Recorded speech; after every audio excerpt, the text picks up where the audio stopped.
21:30, и мы снова вместе подводим итоги недели. Добрый вечер, я Альбина Хайруллина, и вот ключевые темы выпуска.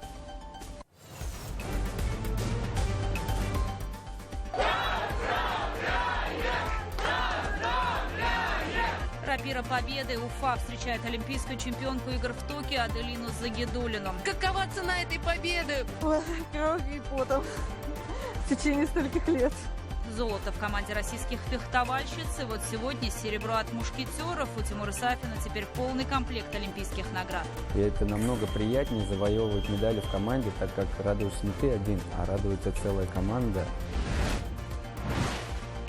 Вот 900 Недоношенные дети как следствие пандемии. Учитывая тяжелое состояние матери, было принято решение о срочном разрешении. Коронавирус становится все более непредсказуемым. Врачи экстренно меняют тактику лечения. Тяжелее всего был гроб которого под окном. Несут, когда забивают гроба. В ковид-госпиталях почти заполнены реанимации и детские отделения. О борьбе за жизнь в красной зоне Айгуль Хатыпова. Ну вот и приплыли. Судно слушается не так хорошо руля из-за мелководья. Уровень белой стремится к историческому минимуму. Большое плавание отменяется. Почему высыхают реки и чем это грозит? Не получилось так, что, предположим, в ноябре или в декабре город Уфа остались вообще без воды. Эмиль Басареев изучил причины обмеления. Золотые квадраты. В начале февраля она стоила 3600.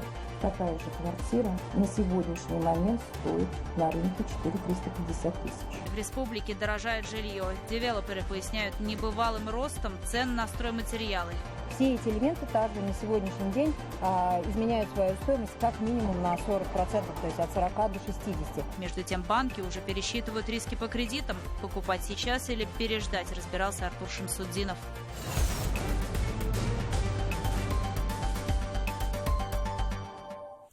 Историческая Олимпиада в Токио для Башкортостана абсолютно точно. Впервые завоевана медаль, и не просто медаль, а золотая в женской рапире. Аделина Загидуллина в составе российского квартета стала автором победы в командных соревнованиях игр. А вот Тимур Сафин теперь собрал полный комплект олимпийских наград, сегодня выиграв серебро в составе российской команды. Дебютировала на Олимпиаде единственная представительница в гребном слаломе от России, воспитанница башкирского спорта Алсу Миназова. Сейчас о наших олимпийцах говорят и пишут много, но мало кто следил. К примеру, год назад, как переживали ребята отложенные на год игры, где тренировались, как проходили отбор. К счастью, наш телеканал в этом плане исключение. Давайте посмотрим, как творится олимпийская история. Репортаж Розы Хабибуллиной.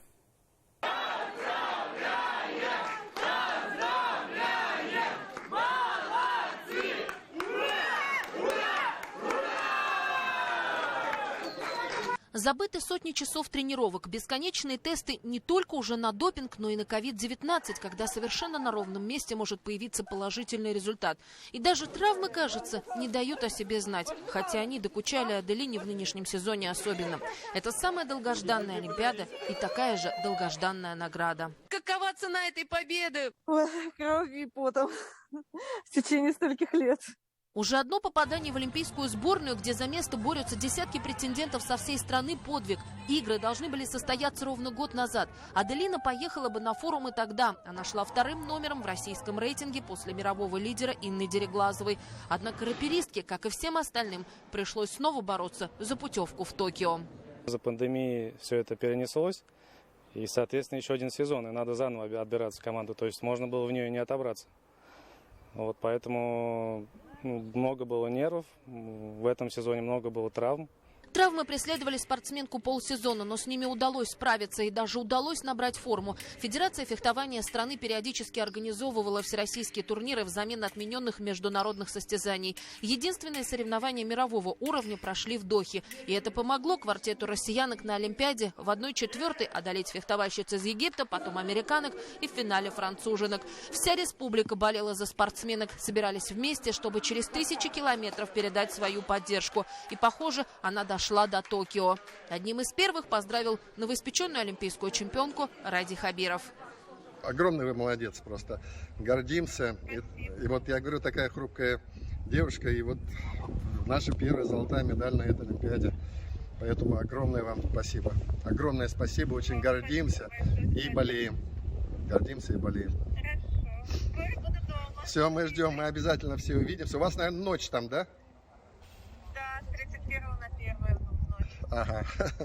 Ну все, отдыхайте. Спасибо вам большое, Аделина. От души поздравляю. Вот все передают, ребята, огромное вам поздравления. От правительства, от республики, умница наша, гордимся. Хотели очень долго, вот сейчас у меня до сих пор японское время стоит 4:52. Вроде я должна спать хотеть, но я такая вот на эмоциях. Просто когда я вышла с багажом в Москве в аэропорту и увидела Егора, ну это мой муж, мой тренер, и у меня сразу такой прилив сил поступил ко мне, и поэтому вот я до сих пор такая заведенная. Долгие перелеты и бессонные дни не помешали Аделине прийти туда, где еще пару дней назад болели за ее финал. Теперь поддержка нужна Тимуру Сафину. Старожил сборной России уже является обладателем золота в команде и личной бронзы по итогам бразильских игр 2016-го. Но даже такой солидный багаж совершенно не гарантирует место в национальной команде, где на пятки наступает молодежь. Посмотри, где там были минусы. Ложные, действительно. Минувший сезон и для Тимура сложился очень непросто. Когда после тренировки все уходили домой, он оставался еще на час-полтора. Устал? Нет, еще живой. Голова болит? Пройдет. Травмы не до них. И этот лишний год на самом деле помог уже состоявшемуся спортсмену найти в себе силы бороться с соперниками и даже собственными ошибками, что еще сложнее, и со своим определившимся стилем и манерой ведения боя. А еще поймать кураж с годами сложнее. Будем откровенны, спортсмены тоже люди, и их ресурс ограничен. А что делать на фехтовальной дорожке без эмоций и задиристости? Мог пропустить эти игры и Тимур Сафин. Не получилось выступить на единственных международных соревнованиях в Дохе. Тест на ковид вдруг дал положительный результат, а значит и рейтинговые очки он не заработал. В итоге в июне боролся за место в олимпийском составе с тем, с кем в 2016-м выигрывал командное золото игр. Был точнее в поединках с 39-летним Алексеем Черемисиновым и отобрался в Токио. И это намного приятнее завоевывать медали в команде, так как радуешься не ты один, а радуется целая команда. И это намного приятнее, когда после соревнований спортсмены делятся впечатлениями, радостными эмоциями. Уже здесь финальный бой с французами смотрели вместе, собрались те, кто с Тимуром всегда плечом к плечу. Мама, которая прячется от камеры и не смотрит поединки сына в прямом эфире. Мудрый и не менее строгий полководец башкирского фехтования Лира Грушина. Председатель Федерации фехтования Евгений Емельянов. Аделина Загидулина и Егор Попов. Они вместе каждый день на тренировках и вместе на соревнованиях, даже через тысячи километров. И пусть финал с французами получился не таким, каким хотели видеть дилетанты. Это серебро, как недостающий пазл в олимпийской мозаике башкирского рапериста. Для статистики, башкирские раперисты выступают на Олимпийских играх с 1988-го. Пропустили только Барселону в 2000-м и Пекин в 2008-м. Но даже при таком стабильном попадании в сборную ни один не поднимался на олимпийский подиум дважды. Все поздравляют с кавалером полных орденов. У Тимурки теперь полный комплект. Золото, серебро, бронза. Конечно, сложный сезон. Фехтовали постоянно между собой, получается. Турниры сильнейших один на другой накладывались. Очень сложно, не видя соперников своих, как они выглядят, что они прибавили, кто у них будет в команде, мы же не знаем, да, как они же тоже отбирались по своим стартам. Поэтому, конечно, непростой сезон. Но, тем не менее, я считаю, что закончили на отлично. Адель золото, Тимур серебро, просто прекрасно. Первое олимпийское золото женской рапиры, первое олимпийское серебро в мужской рапире. У наших мушкетеров сбываются самые смелые мечты. Правда, есть еще одна. Центр фехтования, который бы стал домом не только для нынешних олимпийцев, но и будущих. Роза Хабибулина, Артем Койчишев, Эдуард Гайнанов и Азат Петров. Итоги недели. В Башкирии горит лес на площади 12 гектаров. Огонь не могут потушить в Зианчуринском и в Зилаирском районах, где возникли сразу 2 лесных пожара. Об этом сообщили в Главном управлении МЧС России по региону. Высокий 4-й класс пожароопасности прогнозируется еще в 2 районах Башкирии – Мелеузовском и Хайбулинском. Только с начала этого сезона в республике выгорело свыше 2500 гектаров зеленых насаждений. Коронавирус наносит новый удар, стали чаще болеть дети. Именно вследствие пандемии в роддомах рождаются недоношенные малыши. Болезнь становится все более непредсказуемой. Тактика лечения, говорят врачи, меняется на ходу. В госпиталях все больше пациентов 60+. По количеству заболевших третья волна коронавируса бьет все рекорды. Европейские государства, чуть приоткрывшие было границы, снова вешают на них замок. А на пороге новые штаммы вируса. Репортаж Айгуль Хатыповой из красной зоны, где ежедневно идет борьба за жизнь. 900 грамм. 90 грамм путем операции быстрого сечения. В прозрачных коробах малыши, чьи мамы сейчас болеют коронавирусом. В кювезах недоношенные крохи. Внутри устройства для детей созданы все необходимые условия. Тишина, комфортная температура и темнота. По трубкам поступает питание. В поисках мамы крохотные ручки ощупывают все вокруг. Недоношенных малышей стало больше, говорят врачи. Из-за осложнения от коронавируса молодым мамам просто не хватает кислорода на двоих. Медики вынуждены вызывать преждевременные роды. Учитывая тяжелое состояние матери, было принято решение о срочном родоразрешении. Но сейчас на данный момент и мама, и ребенок находятся в удовлетворительном состоянии. Врачи, честно скажу, врачи здесь золотые. Прям спасибо, прям низкий поклон. У Акбатыровых сразу на 2 членов семьи стало больше. Малыши появились на свет раньше срока, на 31-й неделе беременности. Но взять сыновей на руки мама по-прежнему не может. Долгожданное знакомство откладывает коронавирус. Все равно соскучилась уже по дому. Детей тоже увидеть охота. Да, они еще здесь будут как минимум недели 3. Сейчас я ожидаю ПЦР-тест и поедем уже за нашими мальчиками. Все беременные, заболевшие коронавирусом, попадают именно сюда. Демский роддом – единственное место во всей республике, где принимают женщин с диагнозом COVID-19. Родильный дом, рассчитанный на 100 мест, сейчас заполнен примерно на 80%. А это уже ковид-госпиталь для детей. В коридоре не слышно ни смеха, ни задорных криков. Врачи в белых скафандрах 9-месячная Валерия совсем не боится. Скорее наоборот, тянется обнять, словно родных. Уже привыкла.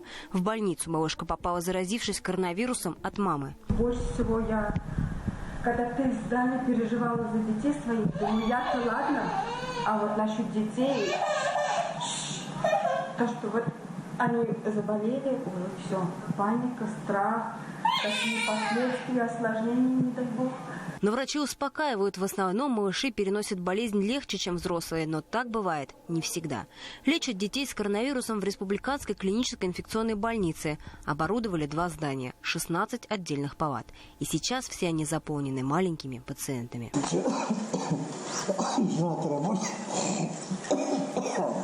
Говорит Сергей Литвинов еще с трудом. Каждое слово сопровождается сильным кашлем и болью в груди. У мужчины коронавирус с поражением легких в 30%. А как вы вообще себя чувствуете? Как ощущения? Как полный отстой. Так глубоко вздохнешь, кашель сразу. Ковид-госпиталь в 13-й больнице рассчитан на 100 коек. Основная масса заболевших – это непривитые. Кто-то не успел, кто-то не может по состоянию здоровья, а кто-то категорически против. Был. Болезнь заставила пересмотреть отношение к вакцине. И, как говорят врачи, не зря. А как вообще болеют вакцинированные? Легче. Ну, не так, что прям легко, да? Они все-таки находятся в госпиталях, да? Но они отвечают на лечение лучше. То есть мы пациентов уже на 7-й день выписываем. Неделя, 10 дней. На хрупких плечах санитарок не менее важная задача – накормить всех пациентов в срок. Всю еду привозят в одноразовых контарках. Где-то вручную, а где-то с помощью тележек женщины разносят ее по всем палатам на 2 этажа. Самое страшное, говорят врачи, что сейчас вирус ведет себя не так, как раньше. Сложно предсказать течение болезни. В худшую сторону ситуация может измениться за считанные не часы, минуты. Пустое помещение, без света, кровати без пациентов и выключенные аппараты ИВЛ. Вот так сейчас выглядит реанимация красной зоны 13-й больницы. Но врачи говорят, прогнозировать снижение заболеваемости еще рано. Такая тишина может быть обманчивой. Вот так встретила эта же реанимация наших коллег в начале июля. Монотонный звук аппаратов ИВЛ и тяжелое дыхание пациентов. Хрупкие девушки поднимали 150-килограммовых мужчин. Кипела борьба за жизнь людей, попавших сюда. А сейчас тишина, передышка. Но это не значит, что вот сегодня у нас долго это будет реанимационная палата пустовать. У нас есть тяжелые пациенты.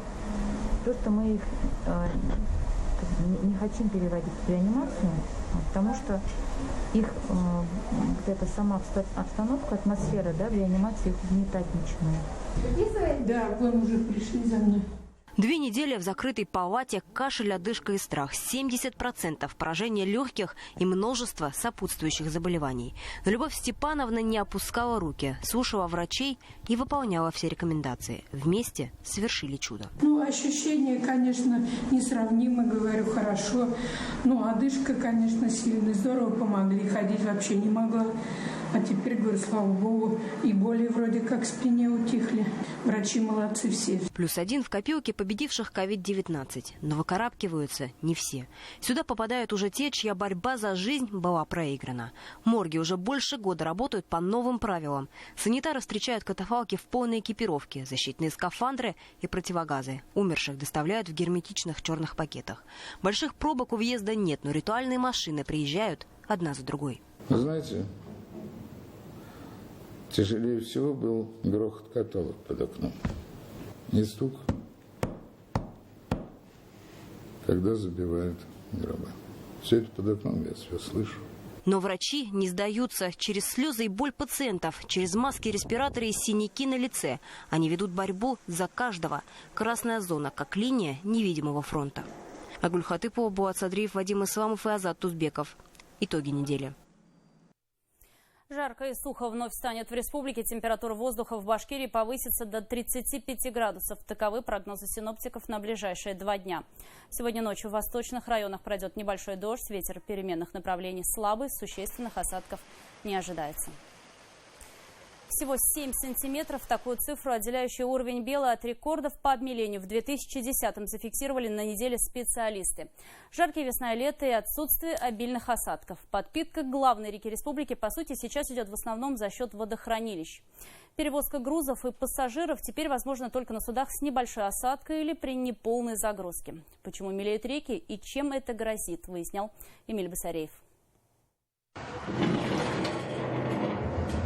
Покататься на теплоходе по Белой все еще остается одним из любимых развлечений уфимцев и гостей башкирской столицы. С борта теплохода гораздо лучше видно, как изменила вид на Уфу новая набережная. Но в глаза пассажирам бросаются и другие перемены. В последний раз я каталась на теплоходе года 2-3 назад.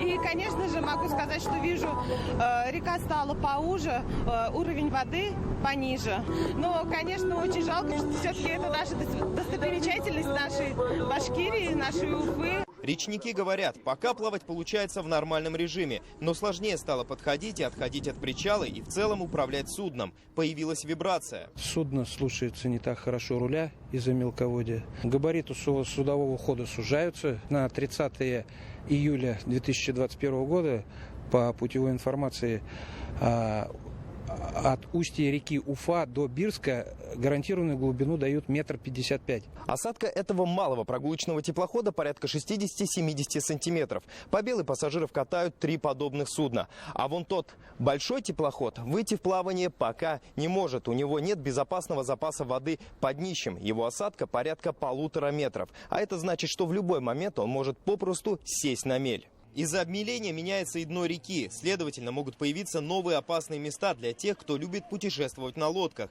Группа общественников решила провести свое исследование. Мы плывем до города Агидель. Здесь все глубины, все мели мы будем указывать. Потому что с 2012 года карта не обновляется, и речные вот эти просторы, фарватер не углубляется. Мы будем вносить пояснения, где экологический вред идет. Там вот путь мы даем уже наши пояснения. Ситуация сложилась во многом из-за засушливой погоды, говорят специалисты. С конца апреля в регионе практически не было обильных осадков. На данный момент отметка уровня Белой в районе Уфимского гидропоста составляет минус 152 сантиметра. Это почти на 1,5 метра ниже средних многолетних значений. Юмагузинское, Нугушское и Павловское водохранилища сбрасывают воды больше, чем получают притока. На Павловке при необходимости расходы могут быть увеличены, но не в разы. Мы не можем, предположим, начать сбросные расходы, например, например, 300 кубометров в секунду там, или 400 кубометров в секунду, чтобы повысить уровень реки Уфа и Белой в районе города Уфы. Потому что нам воду в Павловском водохранилище нужно сохранить до апреля следующего года. Но это и по всем водохранилищам.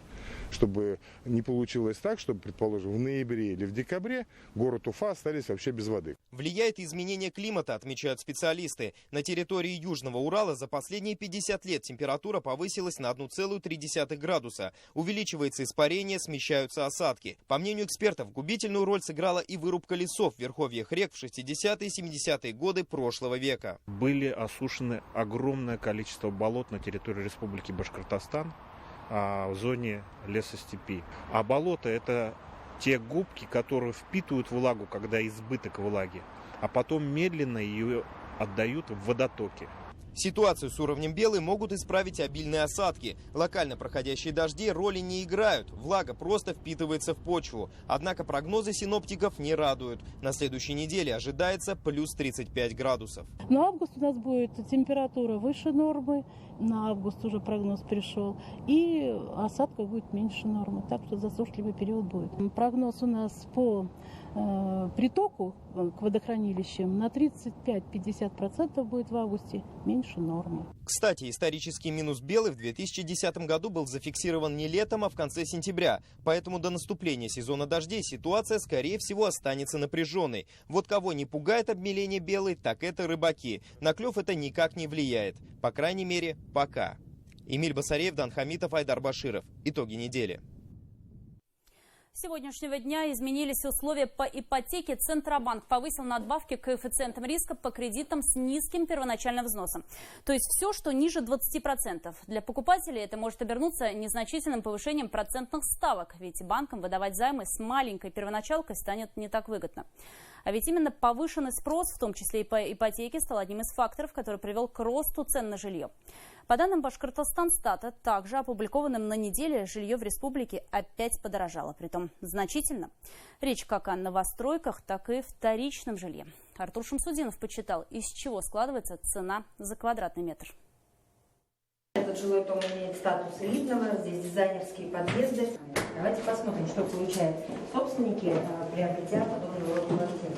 Вот один из вариантов того, как, например, могла бы выглядеть квартира мечты. Правда, пока в черновом варианте. Высокие потолки, светлые комнаты, хороший вид из окна и местоположения. Такого рода квартиры, предположим, 2 года назад собственники могли приобретать за 85-90 тысяч за квадратный метр. На сегодняшний день подобные квартиры дешевле, чем за 120 тысяч за метр, конечно, на рынке найти невозможно. Иной раз цены достигают и 140 тысяч за метр. А если еще у владельца выход на собственную террасу, жилье и вовсе становится эксклюзивным, а цена с учетом участка на крыше как минимум на 30% дороже. В показателях террасы продаются с понижающим коэффициентом, так как у нас это как раз определенная нормативная база с понижающим коэффициентом 0,3 относительно площади занимаемого пространства.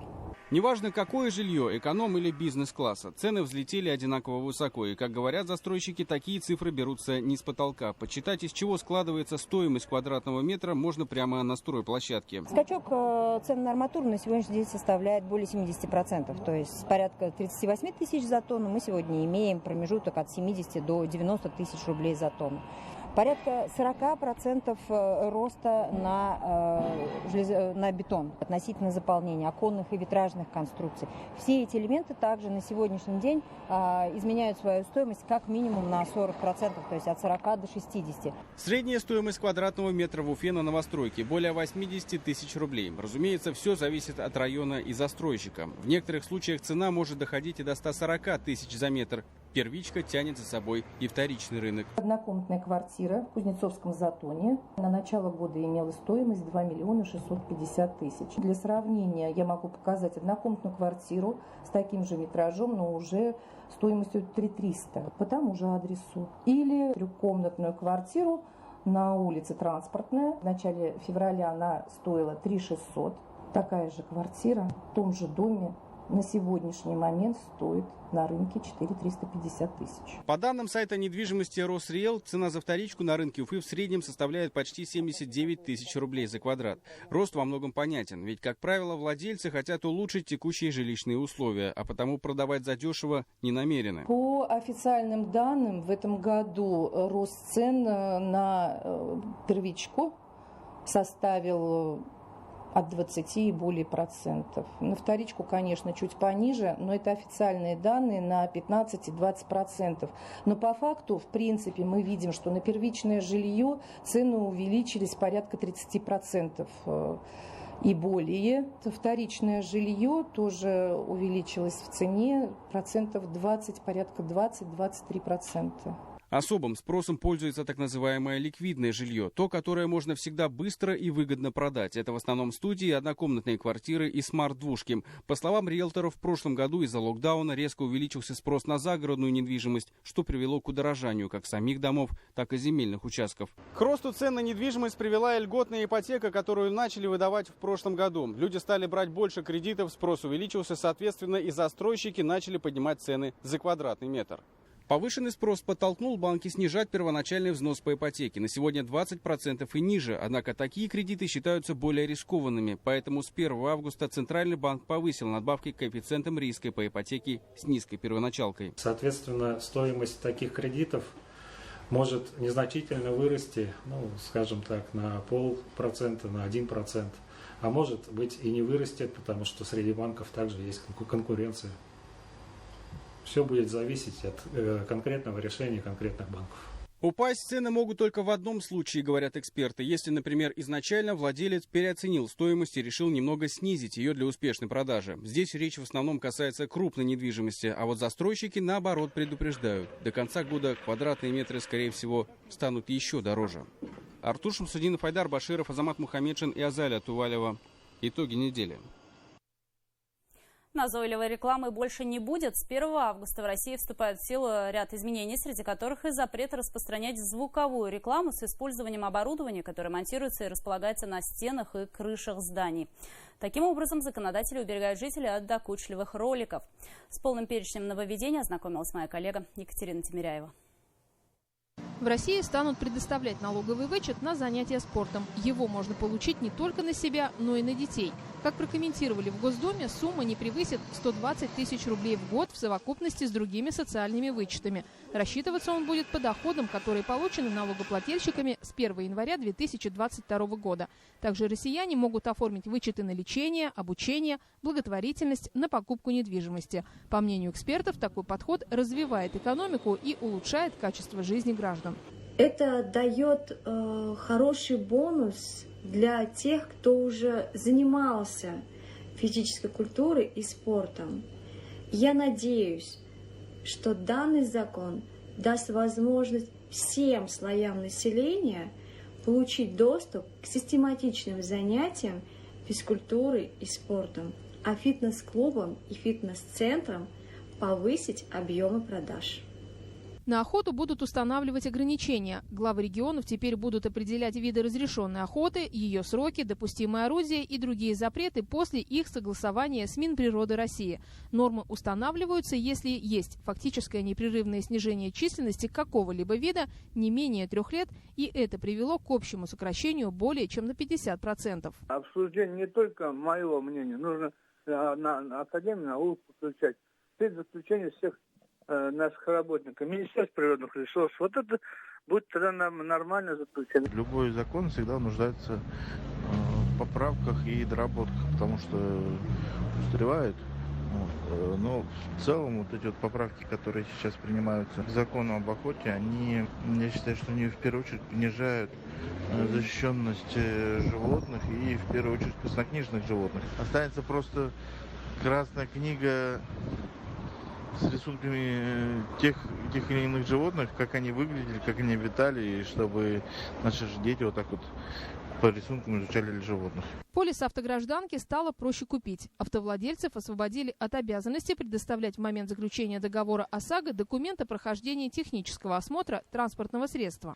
Но это ни в коей мере не говорит о том, что технический осмотр отменен и его не нужно проходить. Каждый автовладелец должен проходить технический осмотр и быть уверенным, что его транспортное средство безопасно на дорогах общего пользования. Также вступают в силу новые оговорки о том, что если человек попадает в ДТП и у него нет техосмотра, и ДТП было вызвано неисправностью, технической неисправностью транспортного средства, в этом случае у страховой компании появляется право регрессного требования, то есть после выплаты пострадавшему у страховой компании появляется право взыскать с собственника автомобиля, с страхователя выплаченную денежную сумму. В России с 24 августа будут выдавать 10-летние временные удостоверения личности лицам без гражданства, которые находятся на территории страны. После его получения, по истечении 7 рабочих дней, обладатель документа должен встать на учет по месту пребывания. В случае получения иностранного гражданства или ВНЖ в другой стране документ будет аннулирован, а его обладатель должен будет покинуть Россию в течение 15 дней. Кроме того, документ аннулируют, если обнаружатся ложные сведения. Также упрощается выдача российской визы иностранным туристам на срок в полгода. Для этого необходимо будет забронировать жилье в России из единого перечня классифицированных гостиниц, либо предъявить приглашение от туроператора, который числится в специальном едином реестре. Эксперты видят потенциал для роста турпотока. Я думаю, это очень хорошая новость для туроператоров, те, которые именно работают на прием иностранных туристов. Думаю, что для нашей республики это тоже шанс, потому что сейчас мало стран, куда можно кататься, а тем более у нас есть такие прекрасные возможности. Например, вот мы находимся сейчас в сердце Башкирии, здесь уникальная возможность, есть и юрты, комплекс глэмпинг построен. Также с августа заработала программа «Второй дальневосточный гектар». Кто успешно освоил землю и оформил ее в собственность или длительную аренду, сможет взять дополнительный участок. Также нотариусам расширяют обязанности. Если они засвидетельствуют подлинность подписи на заявлении о госрегистрации юрлица и ИП, то теперь обязаны направить такое заявление и иные необходимые документы в регистрирующий орган. Екатерина Тимиряева. Итоги недели. В Уфу приехал поезд Победы. Это передвижная экспозиция, посвященная военному и довоенному времени. Внутри визуализация истории. Скульптуры, множество экранов, имитирующих реальность 40-х годов, аутентичные и воссозданные предметы с фронта. Историю своими глазами увидела наш корреспондент Лилия Курбанова.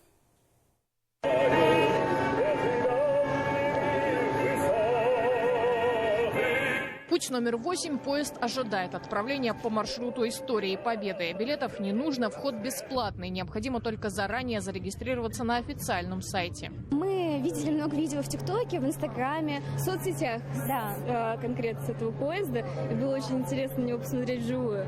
Это же история, это очень интересно. 9 вагонов, каждый посвящен отдельному отрезку времени или отдельной теме. Например, о кошачьей заслуге в блокадном Ленинграде. Сначала из-за голода людей их отловили вместе с голубями и собаками. Зато осталось множество грызунов, которые уничтожали провизию, питались трупами людей, плодились и угрожали и так полуживому городу эпидемией. Решено было ввести кошек и котов из Ярославской области, чтобы побороть крысино-мышиную армию. Гигиене, к слову, посвящен тоже отдельный вагон. Здесь баня на колесах. Одна из составляющих поездов чистоты, в которых могла быть еще парикмахерская и прачечная. Вот тут, получается, был кран, можно было помыться там. Тут был веник, можно было там попариться. Наверное, после боя хорошо было там попариться и в холодную воду окунуться, например. Удивили очень человекоподобные фигуры, потому что на самом деле очень правдоподобно. Как будто люди, как будто окунаешься в этот мир. Настолько, что порой даже пугает. Концлагерь. Товарный вагон, в таких немцы перевозили военнопленных, которых почти не кормили. Выживали и добирались до конечной точки единицы. Зрелище не для слабонервных. Здесь люди, все белые, выглядят какие-то зомби как будто. Это очень сильно пугает. Меня особенно пугали вообще, в принципе, те вагоны, где началась война. В наушниках у посетителей голос Лидии. Это прототип Елены Чухнюк, одной из первых машинисток женщин. Она управляла составом, который доставлял оружие и технику на фронт. Конечно же, я хотела стать как папа, машинистом паровоза. В свой первый рейс я отправилась весной 41-го года. Маршрут Победы по железной дороге начался в октябре прошлого года. В Уфе передвижной музей пробудет до 2 августа. История не остановилась. На вокзалах страны поезд делает только паузу на несколько дней и, возможно, охватит все города России. В планах доехать до Владивостока и вернуться до Москвы через более мелкие города. Поезд, я думаю, будет курсировать и далее. Я сомневаюсь, что кто-то разберет эту экспозицию, но работа поезда продлевается каждый год. То есть в начале года или в конце она продлевается еще на год. Но, насколько мне известно, на данный момент его уже продлили на 22 год. Маски, перчатки и дезинфицируем все поверхности. Также на наушниках есть специальные накладки, которые мы меняем после каждого человека. В начале состава еще довоенное время. Например, таким могло быть 22 июня 1941 года, перед тем, как объявят «напала Германия». Полностью окунаешься в атмосферу от 40-х годов и довоенного, и послевоенного времени. Как будто туда переносишься, ты встречаешь земляков. В соседнем первом купе едет мужик с характерными для наших мест чертами лица. И вот наша землячка, османиста, тоже по своим делам куда-то едет. Множество экранов имитируют окна, в которых будто пролетают пейзажи того времени. Или вот пробитая дыра в потолке. А над головой словно взрывы из стаи истребителей. Такая абсолютная изоляция от современной реальности. Это сделано для полного погружения в историю. В конце, конечно, о победе. Люди едут домой, но на лицах нет той радости, что была у скульптуры в начале состава. Слишком много было потерь, благодаря которым живем мы с вами. Об этом в последнем вагоне. Здесь можно сесть и стать как бы частью экспозиции. Понять, что вся эта история о нас, а мы как бы ее продолжение. Лилия Курбанова, Артур Ханов, Азат Тузбеков. Новости. Уфа. Глава Башкирии Ради Хабиров поздравил железнодорожников с их профессиональным праздником. Как подчеркнул руководитель республики, Куйбышевская железная дорога является важной транспортной артерией России. В Уфе прошло награждение работников сферы железнодорожного транспорта. Церемонию провели с соблюдением всех санитарных норм. Подробности у Азали Гайнулиной. Исполняется 125 лет со дня момента учреждения первого в России профессионального праздника нашего Дня железнодорожника. Начальник Куйбышевской железной дороги поздравляет сотрудников с профессиональным праздником. Сегодня все слова только для них. Проводники, машинисты, инженеры, диспетчеры. Большая команда, где у каждого своя задача. Ведь железная дорога – это не только пассажирские рейсы, но и перевозка грузов. Оксана Юрьевна уже 29 лет в сфере ЖД-транспорта. Работает с клиентурой в департаменте грузовых перевозок. В рейсы мы, конечно, не ходим, но занимаемся очень-очень ответственной работой. То есть мы собираем доходы для ОАО РЖД. Поздравляю! Награда за упорный труд. Общение с людьми – главный принцип работы сотрудников транспортной сферы. Такая награда, что она для вас значит? Это для меня, наверное, какой-то шаг, то есть продвижение вперед. То есть на этом останавливаться не собираюсь, то есть буду идти дальше, достигать успехов в своей работе. Владимир Максименко начинал работать помощником машиниста. О своей работе говорит с увлеченностью и блеском в глазах. И это неудивительно, ведь любимому делу он отдал 25 лет. Конечно, ответственность большая. Это и работа в дневное время, особенно тяжело работать в ночное время. Это движение. Это большая ответственность именно наблюдение за сигналами. А особенно, если работаешь в пассажирском движении, это еще ответственность за пассажиров. Гарантия ответственности за пассажиров и грузоперевозки – главное преимущество услуг Куйбышевской железной дороги. В сфере перевозок регулярно реализуются программы, ориентированные на увеличение пассажиропотока. Так, пригородный поезд «Орлан» стал одним из наиболее востребованных среди населения. В вагонах более сотни мест. Планируется запустить и другие маршруты. Это западный до Приютова и восточный экспресс до Белорецка. Большой проект, который начинался как какие-то, радужные мечтания. Это Уфимское железнодорожное кольцо. Мы уже технико-экономическое обоснование проработали. Это практически электричка вокруг Уфы будет курсировать. Очень удобно будет это для, соответственно, пассажиров. Очень издалека проектируем нашу дорогу в Заурале. Кроме того, завершился первый этап реконструкции ЖД вокзала в Уфе. В здании появились современные залы и удобные кресла. Разделены потоки пассажиров, исчезли очереди. Также организована схема движения общественного транспорта. Объем капитальных вложений в ремонт со стороны РЖД составил более 1 миллиарда рублей. Азалия Гайнуллина и Азамат Мухаммедшин. Итоги недели. Такой выдалась уходящая неделя. Спасибо, что были с нами. После прогноза погоды не пропустите специальный репортаж Эмили Тимашева. До встречи в эфире.